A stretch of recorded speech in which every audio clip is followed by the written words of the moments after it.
Hadis ini diriwayatkan oleh Abi Hurairah radhiyallahu taala anhu warḍah. Qala Rasulullah sallallahu alaihi wa alihi wasallam. Rasulullah sallallahu alaihi wasallam bersabda, "Min husnil islamil mar'i tarkuhu ma la ya'ni." Termasuk Islam yang bagus.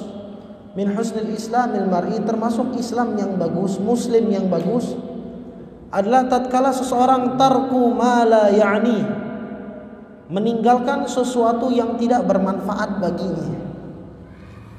Ini hadis hasan, rawahu Tirmidzi wa ghairuhu wa hakadha, diriwayatkan oleh Imam Tirmidzi dan yang lainnya. Masyarul hadirin yang dimuliakan Allah Subhanahu wa taala, yang dimaksudkan ma la ya'ni oleh Nabi Muhammad sallallahu alaihi wasallam adalah ma la tata'allaq inayatuhu bihi qawlan kana aw fi'lan. Sesuatu yang tidak ada artinya, tidak perlu dilakukan, baik berupa ucapan ataupun ataupun perbuatan. Dan yang dimaksudkan walladhi ya'ni, adapun lawan katanya yang dibutuhkan, yang penting bagi manusia adalah ma yata'allaq bi darurati hayatihi fi ma'ashihi wa salamatihi fi ma'adih. Segala hal yang memiliki kaitan dengan kepentingan hidupnya, baik dunia ataupun akhirat. Dari segi ekonomi, dari segi keselamatan, dari segi kehidupan, itu yang penting. Dunia akhirat, dua hal inilah yang penting. Selain dua hal ini, maka dikatakan itu adalah sesuatu la ya'ni, yang kagak ada faedahnya, kagak ada manfaatnya. Ya, kagak ada faedahnya dan kagak ada manfaatnya. Bahkan ma'asyiral hadirin, di sini disebutkan fa idza iqtasara al-insan ala ma ya'nihi min al-umur salima min syarrin 'adzim. Kalau orang hidupnya cuma ngurusin yang penting doang, yang kagak penting dia tinggalkan, yang sia-sia dia tidak hiraukan, maka dia akan selamat dari perbuatan jelek apapun itu. Di antara ucapan sebagian salaf kita, mereka mengatakan man alima anna kalamahu min amalih qalla kalamuhu illa fi ma ya'ni wa man sa'ala amma la ya'ni sami'a ma la yurdih. Barang siapa yang mengetahui bahwasanya ucapan yang dia lontarkan dari lisannya itu akan dicatat sama Allah masuk dalam buku amalan, maka dia akan sedikit ngomong, gak bakal banyak ngomong. Ngomong pun akan ngomong yang penting-penting doang. Yang sekiranya omongan tersebut tidak penting gak bakal dikatakan. Tatkala seseorang tahu, faham bahwasanya ucapan itu akan dicatat oleh Allah Subhanahu wa taala. Wa man sa'ala amma la ya'ni, dan orang yang barang siapa bertanya sesuatu yang gak ada manfaatnya. Ada orang nanya buat kepo, buat fudul, cuma buat nyari tahu doang, bukan untuk faedah, bukan untuk manfaat. Kepo, fudul, mau tahu urusan orang. Maka dikatakan apa? Sami'a ma la yurdi. Dia akan mendengar sesuatu yang tidak akan ia sukai. Dan ini hadis Nabi Muhammad SAW yang diriwayatkan oleh Abi Hurairah ini, hadis yang agung sampai disebutkan mimma lam yaqulhu ahad qablah.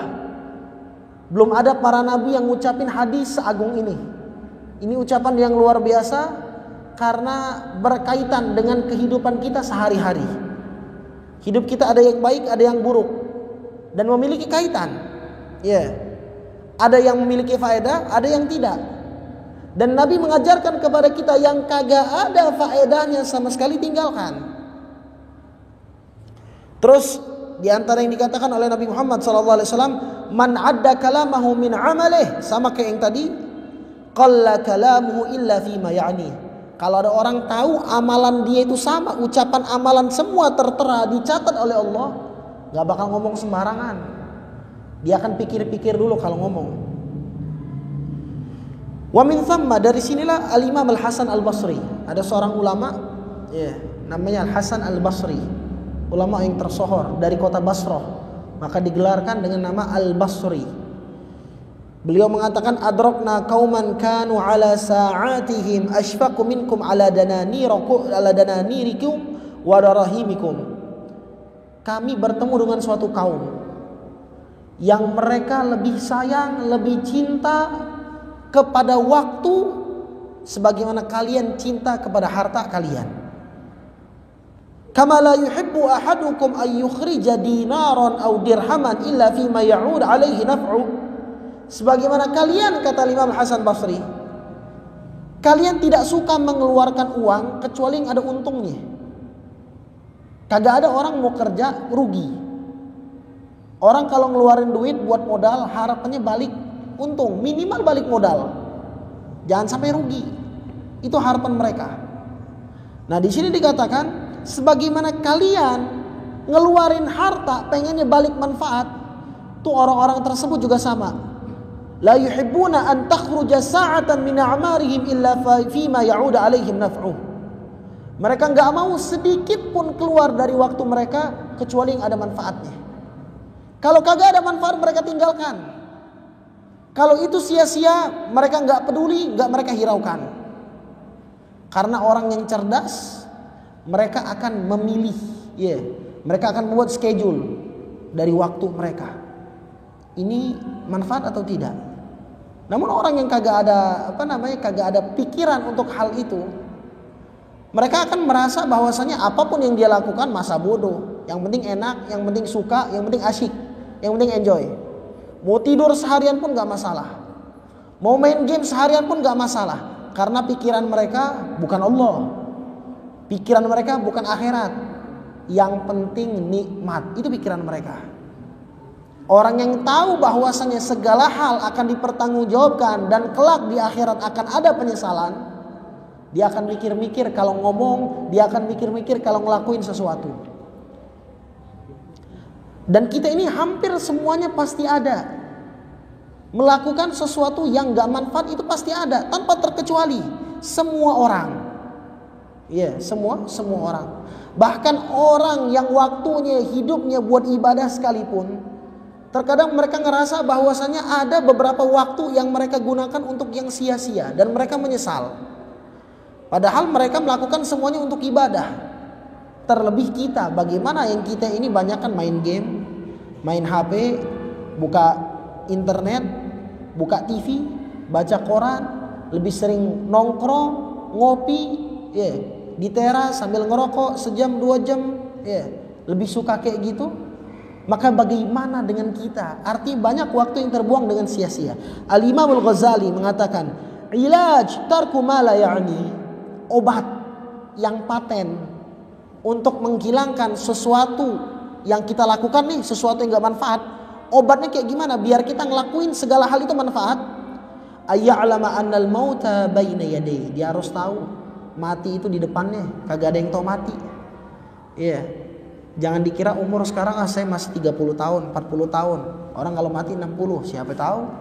Ada yang 15 tahun, ada yang 7 tahun, ada yang 3 tahun, ada yang baru lahir besok meninggal. Ada yang sehat-sehat aja. Ada yang sehat-sehat aja, enggak tahu yang meninggal. Ada orang yang sakit tapi enggak meninggal. Subhanallah, itu kita punya keluarga, ayahnya sehat, segar bugar. Kemana-mana pergi, majelis taklim di mana-mana dia datang. Orang udah tua, 70 ke atas. Yang sakit dari dulu bertahun-tahun istrinya, udah tua juga, sakit jantung, pakai pasang ring, jarang berjalan, banyakan di rumah. Cuma siapa yang tahu? Siapa yang meninggal duluan? Suaminya yang sehat. Nih istrinya sampai sekarang masih hidup. Ada yang tahu? Nggak ada. Maka tatkala kita mengetahui kematian itu dekat ada di hadapan kita, maka kita akan tahu, jangan ngelakuin yang nggak ada manfaat. Wa annahu mas'ulun an kulli kalimatin takallama biha, dan kita harus yakinkan, tanamkan di dalam otak kita, tanamkan di dalam hati kita, setiap ucapan, setiap perbuatan yang kita lakukan itu akan dipertanggungjawabkan di hadapan Allah. Wa anna anfasahu ra'sa malih, nafas dia itu modal paling utama. Nafas, hidup nih modal paling utama. Dan lisan, wa anna lisanahu syabakatuhu yaqdir ala ayyaqtanisa bihal hurul ain. Dan lisan, lisan itu adalah sarana baginya. Nafas nih modal utama. Orang kalau kerja modal utamanya apa? Sehat. Mau duitnya banyak, tapi kalau dia sakit nggak bisa kerja. Hidup modal utamanya apa? Umur kita nih diberikan sama Allah, itu modal utama. Adapun lisan itu sarana untuk mengambil keuntungan. Dengannya kita akan mendapatkan kenikmatan di surga. Dengan apa? Dengan lisan. Maka orang yang menyia-nyiakan daripada nafasnya dan ia mengabaikan apa yang dia utarakan, main keluar aja, nyerocos aja mulutnya, kagak pernah disaring, maka dia akan mengetahui di akhirat kelak bahwasanya dia lagi melakukan fima la ya'ni, sesuatu yang tidak bermanfaat, dan itu khusranun mubin, dia akan rugi tatkala dia sembarangan ngomong, tatkala dia sembarangan ngelakuin sesuatu. Ulama pun mengatakan batasannya sih kayak gimana? Kita kan nggak tahu yang mana yang dikatakan sama ulama manfaat, yang mana yang tidak manfaat. Mungkin setiap orang memiliki definisi masing-masing. Ada A mengatakan, oh saya kalau misalnya duduk 1 jam dengan tenang ngelihat ke langit itu bagus buat saya. Atau ada orang yang mengatakan, kalau saya suka ngomong, ngobrol kemana-kemana, duduk sama orang ngobrol semaunya sepanjangnya, itu manfaat buat saya. Karena setiap orang memiliki definisi masing-masing, memiliki patokan masing-masing di dalam hal itu. Namun ulama ngasih batasan. Kata ulama, yang dimaksudkan sesuatu yang tidak bermanfaat dari ucapan itu apa? Antatakallam bima law sakatta anhu lam ta'tham wa lam tatadarrar halan wa ma'alan. Sesuatu yang jika engkau diam, engkau nggak bakal dapat dosa, engkau nggak bakal dapat pahala, engkau nggak bakal dapat bahaya kalau engkau diam. Nah, kalau seperti itu engkau katakan, misalnya ada omongan sesuatu, kita omongin nggak masalah, dan kita nggak omongin juga nggak masalah, bahkan lebih baik. Maka yang mana kita ambil? Nggak usah diomongin. Tatkala kita mengatakan hal-hal seperti itu, artinya kita berkata sesuatu yang tidak bermanfaat. Fa innaka bihi yudhi'u zamanak. Dengan inilah waktumu bakal hilang. Dan lisanmu akan dipertanggungjawabkan di hadapan Allah. Ma'asyiral hadirin, kita sering baca Al-Qur'an. Terlebih surah Yasin. Kita ini di mana-mana hadir tahlil, hadir yasinan. Al-yawma nakhtimu ala afwahihim wa tukallimuna aydihim wa tashhadu arjuluhum bima kanu yaksibun. Hari di mana mulut ketutup. Maksud mulut ketutup ini apa? Mulut itu bukan ngomong semaunya kita. Kalau sekarang kan ngomong semaunya kita. Namun kelak di akhirat, lisan itu ditutup sama Allah. Kita nggak bisa ngomong, namun dia akan bersaksi sama Allah. Ya Allah, ini aku lisan digunakan untuk hal seperti ini, seperti ini, seperti ini. Dengan dalil, yauma tashhadu alaihim alsinatuhum wa aydihim wa arjuluhum bima kanu ya'malun. Kata Allah, kelak di hari kiamat, itu adalah hari yang orang akan dipertanggungjawabkan segala hal. Lidah akan jadi saksi, tangan akan berkata, kaki akan menjadi saksi langkah mana yang dia ambil di dalam hidup. Tangan apa saja yang dia gunakan dengan tangan, lidah apa saja yang dia utarakan dengan lidah tersebut. Maka tatkala kita sembarangan aja ngomong, artinya kita telah menggunakan sesuatu ke dalam hal yang sia-sia. Kita aja nggak mau duit keluar, duit nih kita nggak mau keluar kecuali yang ada manfaatnya. Kalau kagak ada manfaat kita nggak mau ngeluarin. Ulama as-salafun as-salihun, mereka bukan masalah uang. Mereka mengatakan bahwasanya yang namanya waktu hidup itu adalah jauhara la qimata laha. Imam Haddad mengatakan hidup, umur, nafas itu adalah emas, permata, mutiara yang berharga, yang tidak akan ada harganya sama sekali. Kenapa? Karena tatkala waktu tersebut hilang dari kita, nggak bisa dikembaliin lagi, habis, kelar. Ya, ada yang bisa mengembalikan waktu? Nggak ada, sinetron doang yang ada. Ya, bisa balik, ya, pakai mesin waktu, pakai inilah. Hakikatnya nggak ada. Bahkan kalau misalnya kita mati kelak, kita akan minta, ya Allah kembaliin ke dunia untuk memperbaiki hal-hal yang dulu kita gunakan dengan sia-sia. Maka ada seorang ulama bernama Habib Abdullah bin Husain bin Tahir. Beliau menjelang wafatnya, udah tua nih, ngomong kepada anak-anaknya, ya auladi, adhad ma'uh wa'id bayabi'uh. Ada nggak di antara kalian yang punya waktu yang mau dijual? Aku pengen beli. Bilangin abukum bagha. Bilangin ayah kalian pengen beli waktu itu. Artinya apa? Dia ngerasa bahwa waktu itu benar-benar berharga. Kita nggak ngerasa. Jangan dikira, wah saya masih muda, baru tamat SMA, baru tamat SMP, baru tamat kuliah. Nggak kerasa. Dulu yang kita belajar, kelak lama-kelamaan kita akan ngajar. Dulu yang kita dikasih nafkah, kelak kita yang akan memberi nafkah. Dulu yang kita banyak waktu kosong, kelak kita akan sibuk dengan pekerjaan hidup untuk menafkahi keluarga. Dulu yang kita pikir, wah masih banyak waktu nyantai, umur 20, bisa enak-enakan dulu dah, keliling ke sono, keliling sini, nikmatin masa muda. Kelak gak lama, gak kerasa. Setahun 2 tahun perputaran cepat. Ini aja udah bulan apa? Bulan Rabiul Tsani. Gak kerasa. Perasaan baru Ramadan, bentar lagi Ramadan lagi. Ya. Gak ada yang ngerasa dengan itu.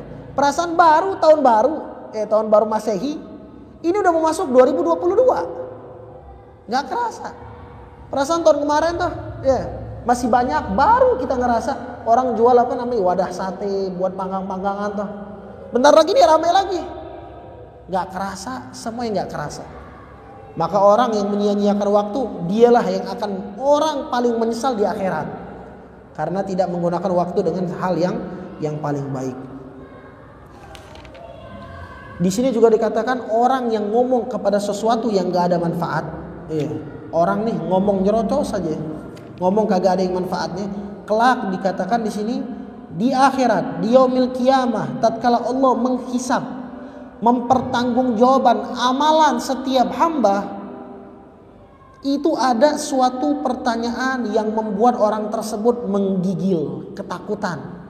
Sampai di sini dikatakan wa yadhubu lahmu wa qalbu, hati dan dagingnya mendidih meleleh. Matahari dekat dan pertanyaan ini buat dia takut. Takutnya luar biasa.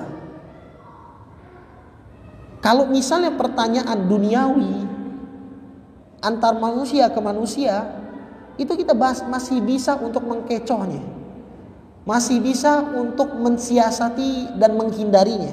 Contoh seperti KPK, itu kan antar lembaga manusia ke manusia. Banyak yang selamat, banyak yang ngomong bisa apa namanya, kalau bahasa kita ngelak, nyari hilah, nyari jalur lain. Namun kalau di hadapan Allah kagak bisa. Pada saat ditanya, kediam, kita bingung mau jawab apa. Nah, ada satu pertanyaan yang akan membuat kita lebih takut, lebih khawatir. Bahkan di sini dikatakan sampai dagingnya itu mendidih terpotong-potong karena matahari dekat dan dia kebingungan. Apa itu? Yang pertama, Allah akan tanya kepadanya setiap kalimat yang akan dia ucapkan. Yang dia ucapkan dulu tuh akan ditanya sama Allah. Pertanyaan pertama, kenapa engkau ucapkan kalimat itu? Apakah itu yang bermanfaat? Yang kedua ditanya sama Allah, apakah jika engkau katakan itu akan ada faedahnya? Yang ketiga, jika engkau enggak katakan, apakah itu bahaya bagimu? Yang keempat, bukankah kalau engkau diam itu lebih menguntungkan? Yang kelima, Allah akan tanya, kenapa engkau gak ganti ucapanmu itu dengan zikir subhanallah, alhamdulillah, wa la ilaha illallah, wallahu akbar. Mau ngomong apa lagi nih? Dicerca dengan pertanyaan, 5 pertanyaan ini. Dengan 5 pertanyaan. Maka Habib Muhammad bin Idrus al-Idrus beliau mengatakan, yang namanya lisan, lidah kecil, tapi dialah yang akan menjadi beratnya suatu amalan. Lidah ini kecil, Dari tubuh kita nih, lidah ini termasuk hal yang kecil. Namun lidah inilah yang akan menjadi pemberat amalan kita, baik atau buruk. Ketika kita gunakan untuk zikir, untuk baca Al-Quran, ditaruh di timbangan, amalan besar. Namun tatkala digunakan dengan hal-hal yang tidak bermanfaat, ditaruh di timbangan, dialah yang akan menggelincirkan seseorang ke neraka. Maka kata Nabi Muhammad di dalam suatu hadis, di kitab ini juga Arba'in An-Nawawiyah, ada orang-orang yang tergelincir ke neraka bukan dengan kaki, kata Nabi Muhammad, bal ala alsinatihim, namun karena lidah. Nabi ngomong orang kan kalau tergelincir jatuh lewat kaki, namun di akhirat kata Nabi, lidah yang membuat dia tergelincir masuk ke dalam neraka Allah Subhanahu wa taala. Maka hati-hati masalah lidah. Kata ulama, yang namanya lidah itu kecil, cuma bahayanya banyak. Maka Allah jadikan baginya 2 pagar. Lidah nih ada 2 pagar, gigi sama mulut. Orang kalau misalnya giginya tertutup, gak bisa ngomong. Gak bisa ngomong kalau gini. Ada tapi kagak jelas. Ketutup lagi, lebih parah lagi. Maka ini menandakan bahwasanya Allah ingin kita ini menjaga apa yang kita ucapkan. Ulama lain mengatakan, kenapa kita ini dijadikan bibir itu 1, telinga 2, agar kita ini banyak mendengar daripada banyak berkata, kecuali berkata yang manfaat. Nah sekarang, zaman sekarang, kedudukan berkata itu ada yang sama. Kita ngomong nih, sekarang ngomong, saya gak ngomong, jarang saya ngomong. Saya bayangkan megang HP, kita ngetik komentar di Instagram, komentarin orang, komentarin status orang, komentarin di internet, ngirim stiker kagak ada manfaat, stiker yang kagak ada manfaat dikirimin, itu semua akan dipertanggungjawabkan di hadapan Allah. Sama kedudukannya kayak lisan. Kok sama? Kan beda, itu jari. Ma'asyiral hadirin, ulama mengatakan innama ju'ilal lisanu 'alal fuadi dalila. Lisan itu perantara hati, yang memiliki keinginan hati.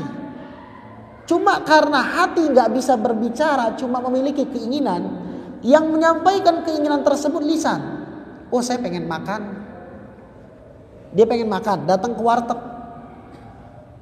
Cuma dia pengen makan ini makan itu, ngomong, Pak saya pengen orek, saya pengen ayam. Keinginan yang di hati diutarakan oleh lisan. Nah ada juga selain lisan, kalau zaman dulu surat, surat tuh semuanya akan dicatat sama Allah, dipertanggungjawabkan. Kata ulama, wa ma min katibin illa sayubla wa yabqa dahru wa man huwa katibu wa ma huwa katabu atau kama qala fala taktubanna bi kalamika illa ghairu syai'in yarja'u naf'uhu fil akhirah atau kama qala ulama. Itu disebutkan setiap orang akan mati, akan wafat. Yang tersisa apa yang dia tulis. Sama kayak di Instagram, sama kayak di WhatsApp, sama kayak kadang kita buat status, pada saat status tersebut nempel, kita taruh di highlight. Sama seperti tatkala kita ngebuat stiker. Stiker itu tentang orangnya kagak ridho, kita share, orang lain nge-share lagi. Sama. Itu akan dipertanggungjawabkan di hadapan Allah. Maka kata ulama, jangan menulis kecuali sesuatu yang akan kembali manfaatnya kepadamu. Karena kedudukan lisan sama tangan sama.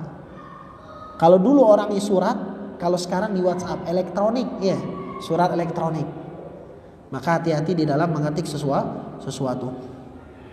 Dan di antara tanda kalau kita pengen ngelihat nih, Allah ini memandang kita atau tidak.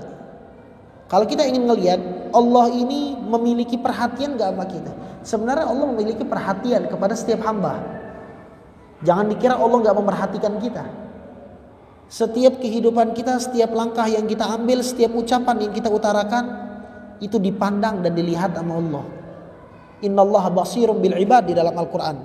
Allah memandang dan melihat setiap hambanya. Cuma ada orang yang mendapatkan pandangan khusus, sama ada orang yang memiliki pandangan biasa. Contoh di kelas, Di kelas, orang yang berprestasi, pandangannya akan dipandang lebih oleh guru tersebut. Namun bukan berarti anak murid, anak didik yang lain kagak dipandang. Semuanya dipandang, namun ada pandangan khusus. Begitupun Allah. Semua dipandang, namun ada pandangan khusus. Nah, kalau kita pengen ngelihat kita termasuk orang yang dipandang atau tidak oleh Allah, itu Abu Ubaidah mengatakan dari Hasan, cucunya Nabi Muhammad, min alamati i'radillahi 'anil 'abdi ayyaj'ala syughlahu fi ma la ya'ni. Kalau kita ingin ngelihat kita ini dipalingkan dari Allah atau tidak, lihat perkara kita, kehidupan kita, perbuatan kita. Kalau kita berbuat sesuatu yang tidak manfaat, artinya Allah sedang berpaling dari kita. Maka wajar kalau kita doa kagak dikabulin sama Allah. Wajar kalau kita ada musibah, kita berdoa didiamin aja sama Allah Subhanahu wa taala. Bukan didiamin gak dikabulin, cuma dilambatin pengkabulannya. Problemnya di mana? Di kita sendiri. Karena hidup kita berbuat dengan sesuatu yang tidak bermanfaat, yang membuat Allah berpaling, tidak memberikan pandangan khusus kepada kita. Adapun as-salafus saleh, orang-orang yang dekat sama Allah, baru ngangkat tangan dikabulin, baru minta sesuatu dikasih. Ada musibah baru ngangkat tangan disingkap sama Allah. Kok bisa? Karena mereka hidupnya untuk yang bermanfaat, sehingga Allah memandang mereka dengan pandangan yang khusus. Ma'ruf Al-Qurki mengatakan kalamul 'abd fi ma la ya'ni khudlan min Allah. Orang yang kalau ngomong yang kagak ada manfaat, ngomongnya sia-sia, itu tanda Allah tidak menginginkan kebaikan dari dirinya. Ma'asyarul hadirin, di dalam pembahasan tentang khudlan dan taufik ini antonim. Kita sering meminta, ya Allah berikan saya taufik dan hidayah. Ya. Mana yang lebih mahal, taufik atau hidayah? Taufik. Orang dapat hidayah banyak, tapi belum tentu dapat taufik.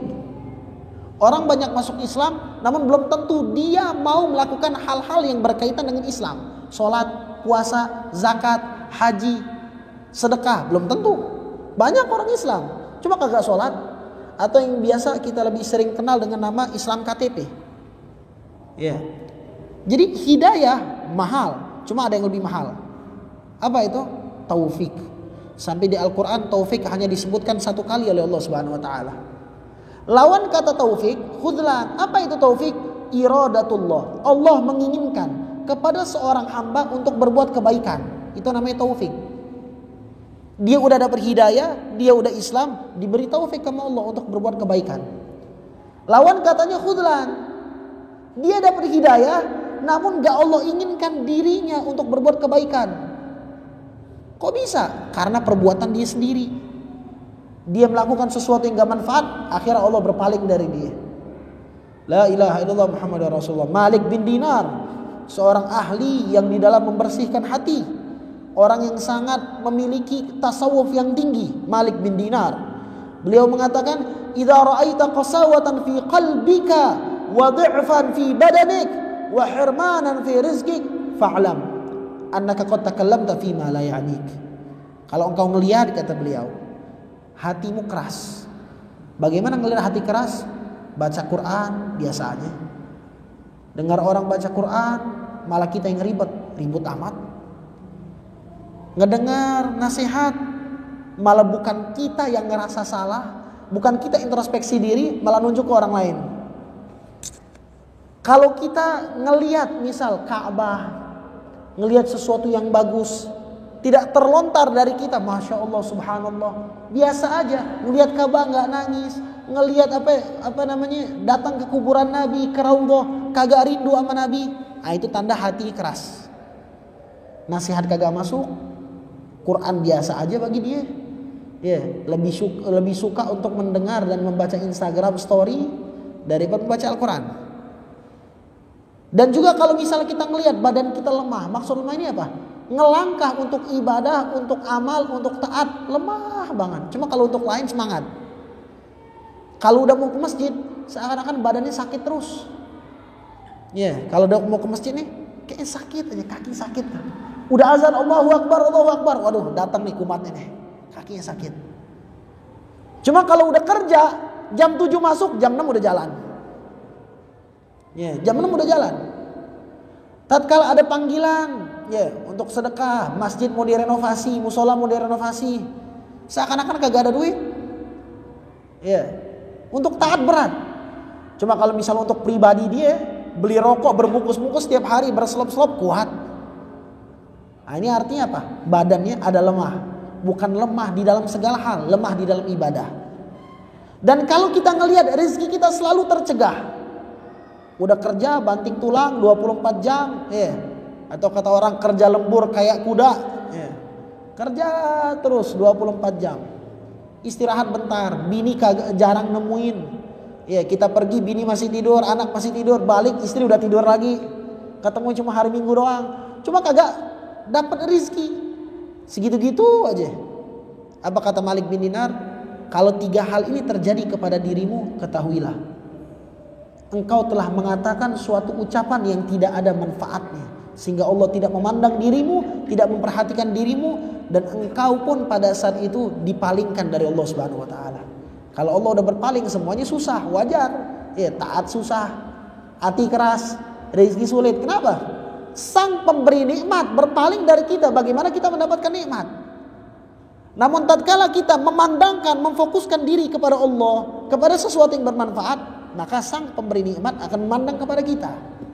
Maka semuanya akan menjadi mudah. La ilaha illallah Muhammadur Rasulullah. Itu Anas radhiyallahu anhu, ya, Anas bin Malik, sahabat Nabi Muhammad dan pelayannya Nabi Muhammad. Beliau pernah berkata, "Ustushhida gulamun yaum Uhud." Ada seseorang pemuda yang meninggal di peperangan Uhud. Fawajada ala batnihi hajarun minal ju'. Tapi pada saat ditemukan dia udah meninggal, di perutnya ada batu, dia ngikat batu karena lapar. Dan ibunya pada saat itu nangis. Haniyan lakal jannah, haniyan lakal jannah, haniyan lakal jannah. Beruntung wahai anakku, engkau dapat syurga. Beruntung engkau mati syahid dalam keadaan berpuasa, dalam keadaan lapar. Nabi lewat. Apa kata Nabi? Wa ma yudriki, ini tahu dari mana dia di syurga? Nabi yang ngomong langsung, wa ma yudriki, ini tahu dari mana? La'allahu kana yatakallam fima la ya'. Mungkin aja dia kalau misalnya sesuatu yang tidak manfaat dia lakuin. Cuma kalau hal-hal yang bermanfaat, hal-hal yang ada faedah untuk dunia dan akhiratnya, dia pelit. Sedekah pelit, beramal pelit, baca Quran pelit. Kalau udah baca Quran ngantuk aja. Tapi kalau udah ngomongin orang 2 jam kuat, ya. Yeah. Nongkrong nih ngomongin ibadah, kayaknya lama banget, sejam itu lama. Cuma kalau ghibah 2 jam kurang, nggak kerasa udah jam 12 ya. Asyik, gitu. Ya. Nah kata Nabi, hati-hati. Terkadang orang yang kita lihat mati husnul khotimah, namun gara-gara melakukan kayak gitu, wallahu alam apakah dia di surga atau di neraka. La ilaha illallah Muhammadur Rasulullah sallallahu alaihi wa alihi wasallam. Dan juga di sini sebutkan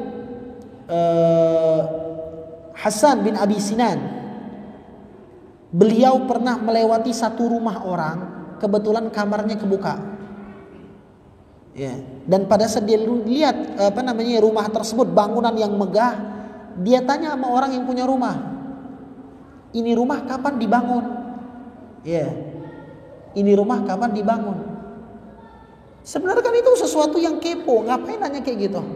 Ini rumah kapan dibangun, berapa harganya? Kecuali kalau kita butuh, misal kita mau bangun rumah, pengen niru, ya, arti kebutuhan. Ini kagak, kepo doang. Ini bangunan bagus banget, kapan dibangunnya? Ya, terus ini pembangunnya siapa? Terus yang bagian mengukur tanah siapa? Bukan untuk mengambil faedah, kepo doang. Cuma mau cari tahu. Itu Hasan bin Sinan ngerasa nih dia salah ngomong. Ya, dia bilang apa? Wahai nafsu, wahai hawa nafsu, ngapain engkau mendorongku untuk mengatakan sesuatu yang gak manfaat? Beliau ngajak ngomong dirinya sendiri. Demi Allah, kata beliau, ini dari hari ini saya berjanji nazar puasa 1 tahun untuk menghukummu wahai hawa nafsu. Ini hawa nafsu nih yang ngebuat kita ngelakuin kayak gitu. Maka tatkala hawa nafsu kita jinak, dia akan jinak juga, dia akan baik. Maka beliau mendidik hawa nafsu dengan hal-hal seperti itu. La ilaha illallah Muhammadur Rasulullah sallallahu alaihi wasallam. Dan juga Nabi Muhammad sallallahu alaihi wasallam mengatakan di dalam suatu hadis, awwalu man yadkhulu alaikum rajulun min ahlil jannah. Ya. Ada orang nih lagi duduk-duduk sama Nabi Muhammad sallallahu alaihi wasallam. Ya. Itu Nabi Muhammad sallallahu alaihi wasallam pada saat ngomong, "Entar bakal datang setelah ini satu orang yang mana dia penduduk surga." Tahu enggak siapa yang masuk? Abdullah bin Salam. Maka akhirnya ada satu orang penasaran, apa sih amalan Abdullah bin Salam? Saya pengen niru, kok dia bisa dapat kabar dari Nabi dia di surga. Maka dia tanya, apa yang kau amalin? Sehingga akhbarna bi'authaki amalik fi nafsik. Akhbirna, kasih tahu kami. Bi'authaki amalik, dengan amalan yang patenmu. Sehingga engkau dapat kabar dari Nabi masuk surga. Kata dia apa? Amalanku biasa aja. Dibandingkan amalan-amalan kalian itu luar biasa. Saya nggak ada apa-apanya. Cuma, yang paling saya prioritaskan ada dua hal. Hati saya bersih. Maksud bersih ini apa? Nggak pernah dengki, nggak pernah suuzon sama orang, nggak pernah ngebenci orang, nggak pernah ngeremehin orang. Dan yang kedua, saya nggak pernah melakukan kecuali hal yang manfaat. Kalau nggak manfaat saya tinggalin. Dari sini Nabi ngomong, ntar ada orang yang pertama kali masuk surga di antara kalian. Siapa? Abdullah bin Salam. La ilaha illallah Muhammadur Rasulullah sallallahu alaihi wasallam. Ulama juga mengatakan, man arada ayyunawwirallahu qalbahu falyatrukil kalam fi ma la ya'ni. Kalau ente pengen mendapatkan hati yang bercahaya, hati yang bersih, dengar nasihat langsung dia amalin. Kita kan banyak kan nasihat lewat doang. Nasihat datang majlis lewat. Dengar Al-Quran biasa aja. Karena apa? Hati kita yang kotor. Dan barang siapa, kata ulama, yang pengen hatinya dapat cahaya, bersih, maka hendaknya jaga ucapan. Jangan ngomong yang sia-sia. Jangan ngomong yang tidak ada manfaatnya. Imam Syafi'i sampai mengatakan, masyarul hadirin, ada 3 hal yang bisa menambah kecerdasan akal. Ada 3 hal yang bisa menambah kecerdasan akal. Apa itu? Pertama, banyak duduk sama orang soleh, sama orang alim. Karena tatkala kita duduk sama mereka, gak keluar dari lisan mereka kecuali yang manfaat. Gak keluar dari lisan mereka kecuali manfaat, faedah, tuntunan hidup. Yang kedua tadi, duduk sama orang soleh. Tatkala kita ngelihat kesolehannya, ibadahnya, yang namanya kita duduk sama orang yang pasang gahru bukur. Gahru itu kayu yang dibakar, kayu yang wangi. Walaupun kita bukan yang ngebakar, tapi wangi nyambung ke kita. Kita duduk sama orang yang jual minyak wangi, walaupun kita nggak pakai, ada sedikit percikan wangi tersebut. Kita duduk sama orang yang jualan di pasar, walaupun cuma lewat doang, nggak beli apa-apa, badan kita bau pasar. Duduk di dekat sampah, tempat sampah, walaupun kita kagak kerja di tempat sampah, badan kita akan bau juga. Begitupun duduk dengan orang soleh, ada faedahnya. Apa faedahnya? Ngelihat dia berlaku yang baik, kita pengen juga. Bahkan kita malu, dia ngajak sholat, lagi ngobrol-ngobrol, yuk sholat yuk. Kita kagak sholat, malu kita. Oh yaudah deh, gak apa-apa deh. Akhir berjamaah. Walaupun pertamanya berat, namun sering duduk dengan orang soleh, sedikit demi sedikit, al-mujalasah, mujanasah kata ulama. Dengan duduk kita akan sejenis. Maka kata ulama itu apa? Kalau kita pengen ngelihat orang itu baik atau tidak, lihat temannya. Temannya baik, dia pasti baik. Temannya jelek, dia pasti jelek. Kata Nabi Muhammad, man arada yukhallil falyandur ila man yukhallil atau kama qala. Itu kata Rasulullah, barang siapa yang ingin berteman, maka lihatlah teman orang tersebut. Falyandur ala dini khalilih. Lihatlah agama temannya, bagaimana kehidupannya, bagaimana kesehariannya. La ilaha illallah Muhammadur Rasulullah sallallahu alaihi wa alihi wasallam. Juga di sini dikatakan Nabi Ibrahim alaihissalatu wassalam ngelihat ada seorang hamba yang beribadah bahkan di antara karomah. Karomah orang tersebut bisa terbang dan dia bisa ibadah sampai terbang. Maka kata Nabi Ibrahim, ente dapat kedudukan kayak gini dari mana? Maka kata orang tersebut, sesuatu yang ringan, sesuatu yang biasa. Aku selalu mencegah diriku dari dunia, gak pernah ngelakuin dan berucap dengan hal-hal yang tidak manfaat.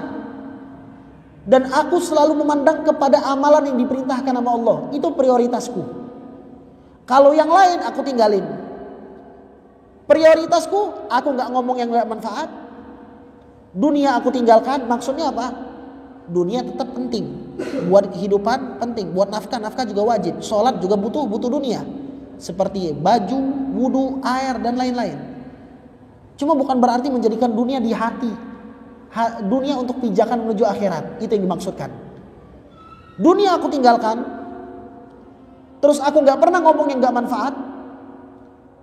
Terus setiap perintah Allah itu aku jadikan prioritas, dan larangan Allah aku tinggalkan. Dari sinilah setiap yang aku minta kepada Allah diberikan sama Allah. Setiap aku mengadu sesuatu kepada Allah, pasti aku dapatkan solusi. Dan setiap aku bersumpah kepada seseorang, pasti orang itu kejadian. Kita lihat nih, ada orang yang mulutnya itu, kata orang Palembang namanya, mulutnya itu garam, asin. Kalau ngomong sesuatu kejadian. Kalau ngomong benar jadi. Kok bisa? Ini gara-gara gini. Taat, ibadah, mulut jadi asin. Maksudnya apa? Jadi sesuatu apapun maka jadi. Maka ma'asyiral hadirin, marilah kita introspeksi diri kita. Hasibu anfusakum qabla an tuhasabu. Lihat diri kita, bagaimana kehidupan kita, bagaimana akhirat kita, ya. Bagaimana hubungan kita sama Allah.